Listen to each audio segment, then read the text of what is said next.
Fritz Henderson is out as CEO of GM. Speculation has begun about who will be the next person to lead General Motors. For more on the subject, we are joined right now by Gerald Meyers. He is a management professor at the University of Michigan. He is a former CEO of American Motors Corporation, and he is joining us now from our Detroit bureau.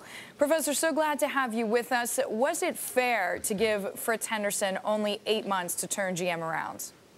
Well, Deirdre, I don't look at it in terms of fairness. I look at it in terms of, is it a satisfactory test period? And no, it's not. It's not a reasonable period of time. I figured that Ed Whitacre, who's the chairman, should have given him 18 months to see if he can produce, and 6 or 7 months was really not enough. What we're hearing is that an outsider is needed. Knowing the auto industry as you do you think that's the right call? I mean, people point to Ford's success with Alan Mulally. Well, I suppose it's possible that there's an outsider that could do the job, but I think Ed Whitacre really wants the job himself, and if we hang around a while, we'll see he will ease himself into the CEO chair. So that's why he was so impatient. It's one of the reasons, but they also had others. Things have not gone too well at GM. They've had Saab and Saturn and Hummer and Opel all go in the wrong direction, and I can understand why the board is impatient.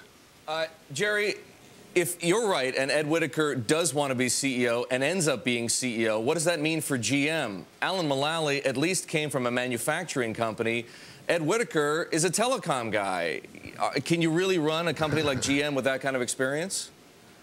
Well, don't sell Ed Whitacre short. He is an outstanding executive. He's very capable.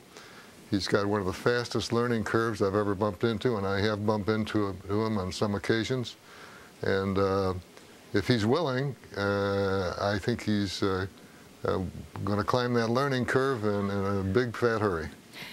Who do you see as his most serious contenders then, Jerry? I mean, who is out there that you know as a leader who would be perfect right now for GM? I don't think there is a perfect leader for GM at the moment. That guy hasn't been invented. The closest thing they've got to an all-round executive inside the corporation is Bob Lutz, who may aspire to the job, but that hasn't become visible yet. What do you see as far as boards taking such an aggressive role in kicking out a CEO? Is this something that the business community should be concerned about? Well, I think that's something to be expected of boards of directors. It is one of their primary jobs is to decide who is going to be CEO of a firm. But the abruptness and the unexpected nature of what has happened at GM lends to instability and uncertainty at a time when General Motors needs both of those very much, and so this is probably an undesirable thing as far as everybody's concerned.